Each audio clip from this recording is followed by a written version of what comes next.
Welcome to Creating a Level Playing Field for Collaboration. How can we make a difference together in equity and mutuality instead of inviting people to participate in a project they do not own? In this series, we discover what works by sharing stories of lived experience from a diversity of wise guests, organizers, participants, facilitators, researchers of participatory projects. By sharing examples and insights, we want to contribute to co-creating a world that works for all.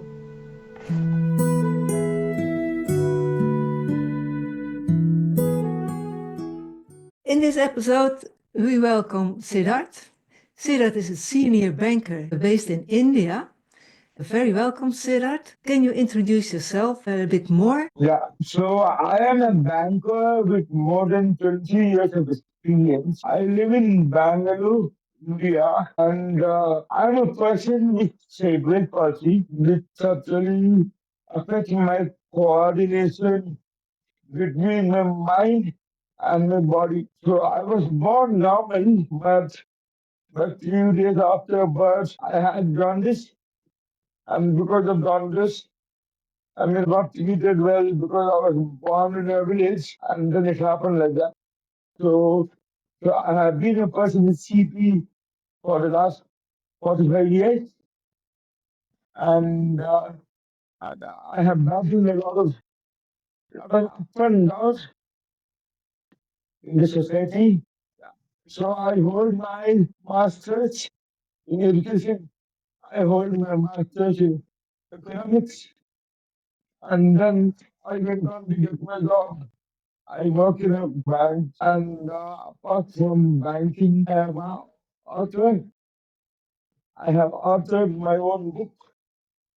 My book name is Simply Think, and I am a speaker, a very passionate speaker.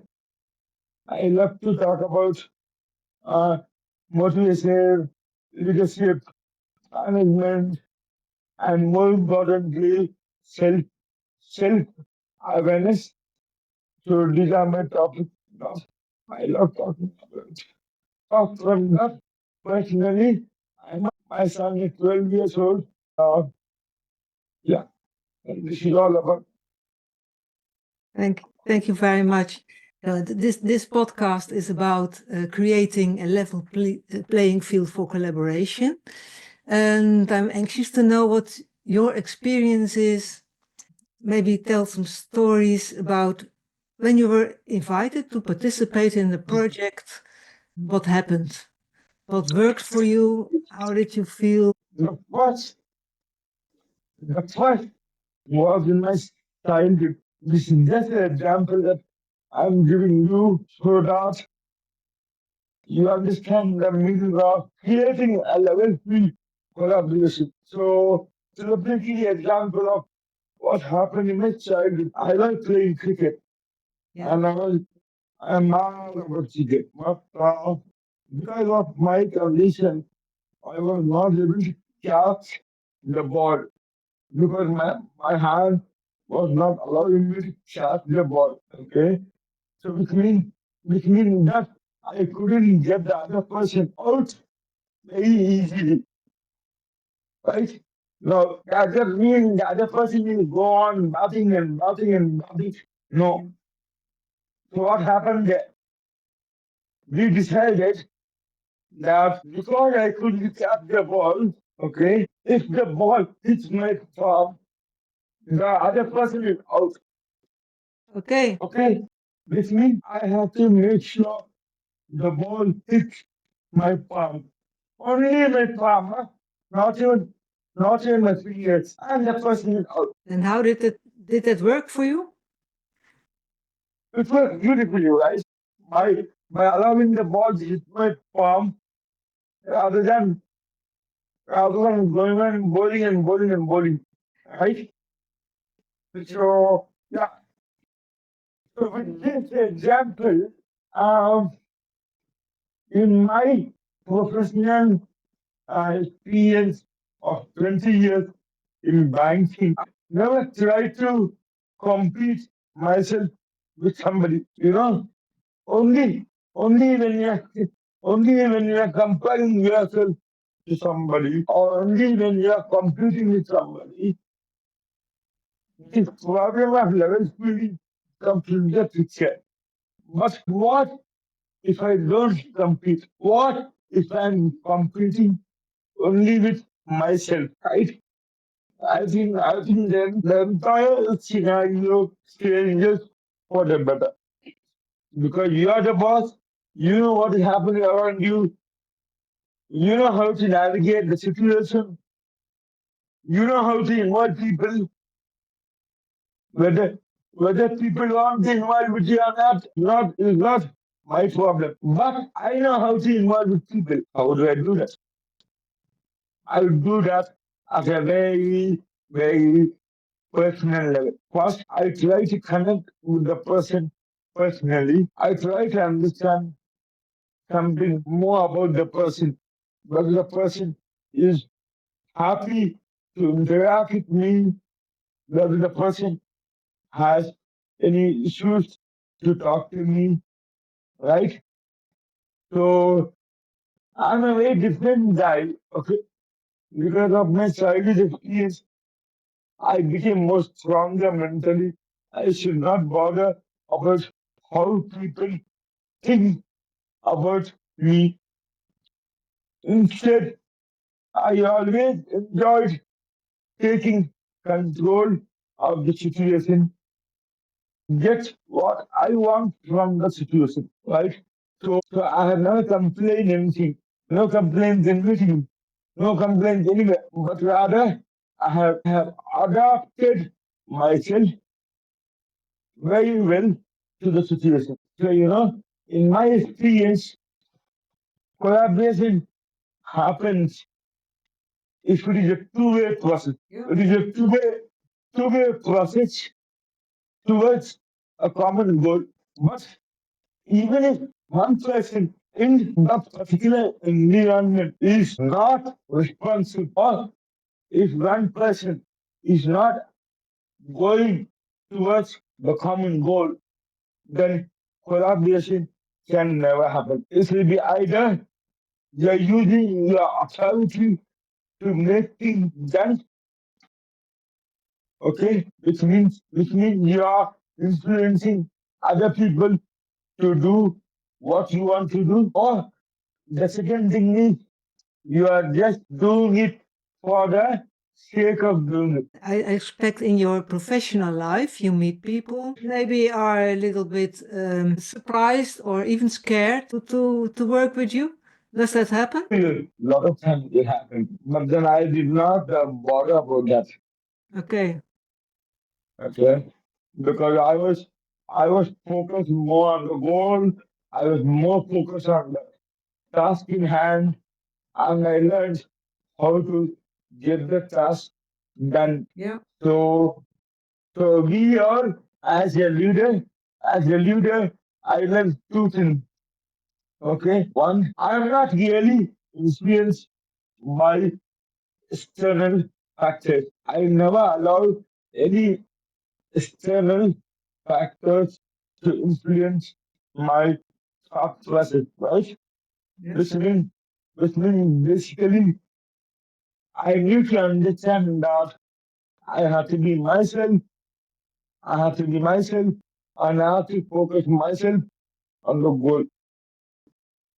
So when you're having a meeting or something, some people don't respond well. Some people may not even respond the way you want them to respond. Or some people will never even open their mouth. So in those cases, you have to make them do it. How do you make them do it? Suppose, suppose I know that Tony is not opening the mouth. I will go and talk to her. I will ask her, any problems, Tony?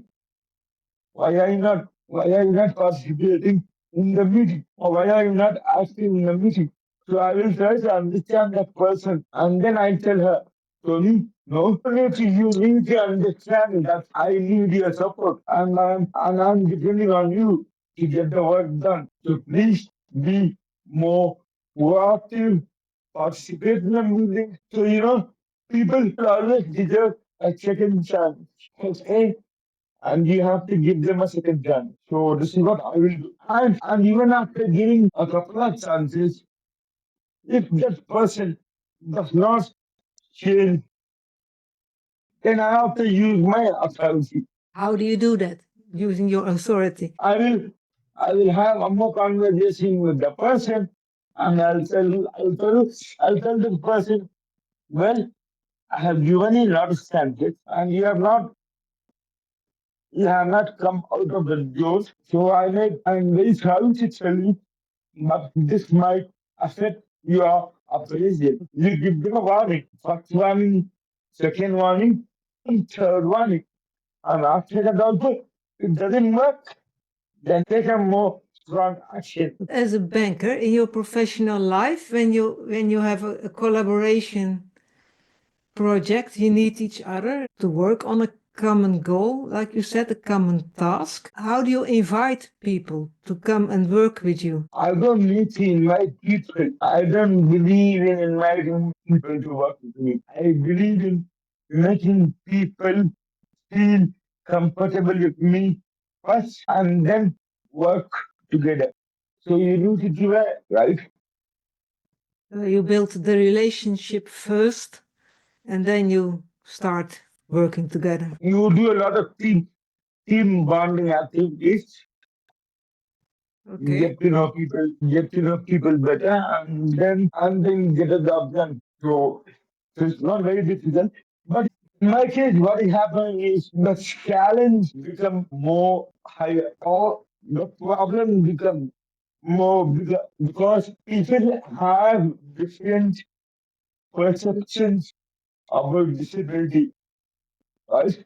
Point one, point two. Because they have different perceptions, I may not get the response I need, right?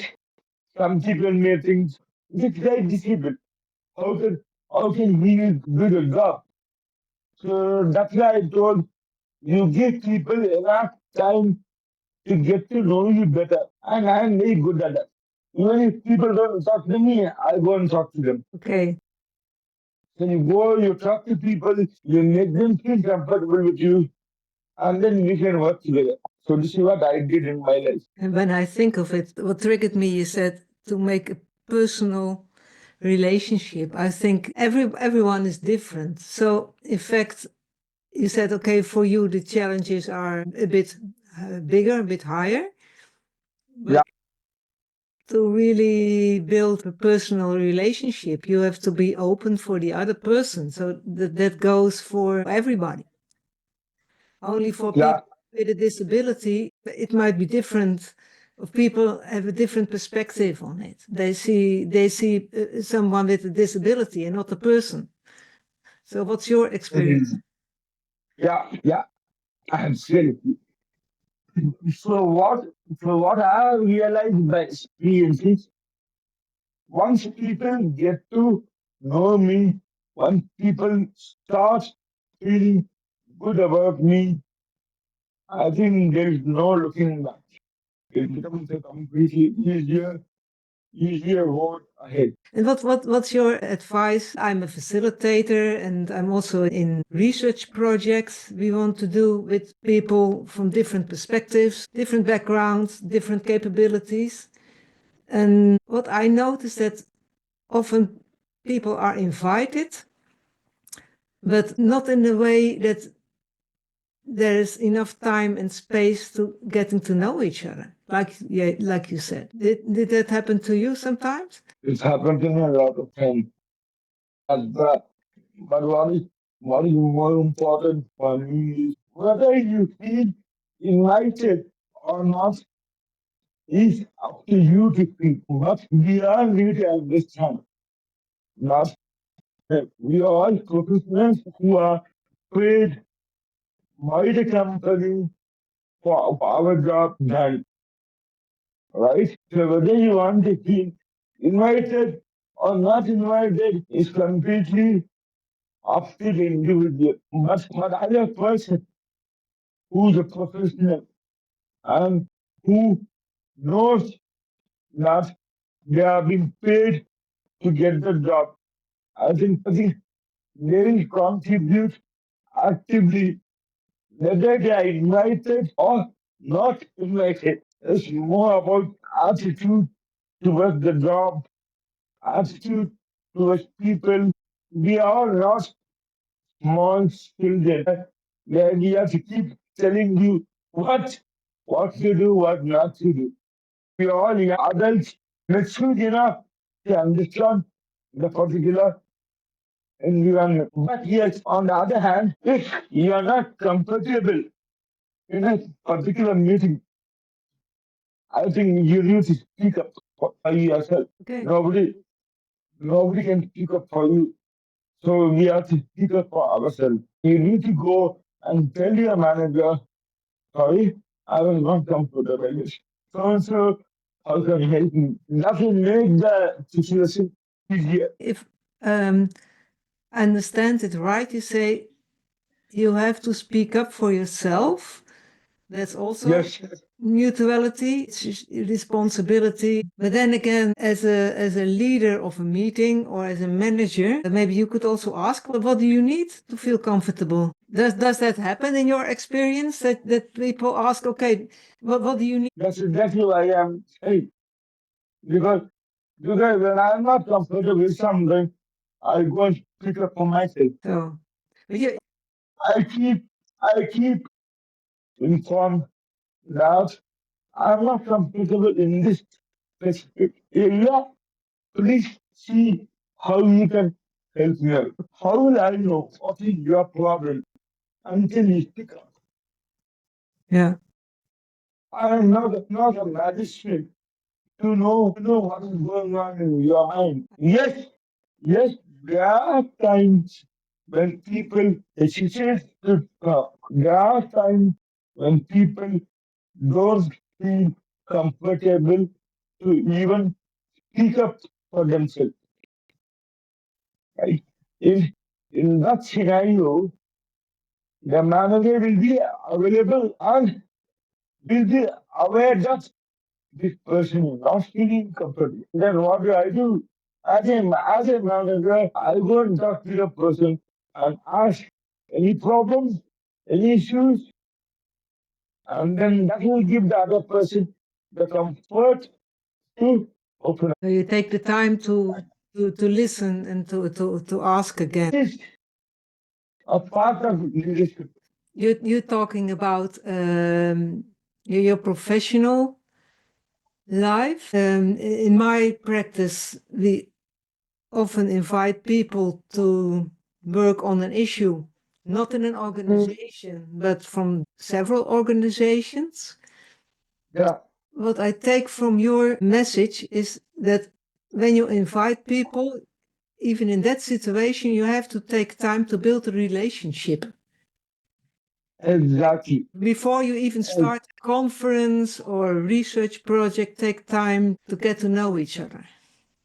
Yeah, and more importantly, to get to know each other, it really matters that we create opportunities to get to know each other. In your work, in your regular work, it's easy to talk to person or okay, is there a problem or not? And when you invite them to a meeting, you have your roles.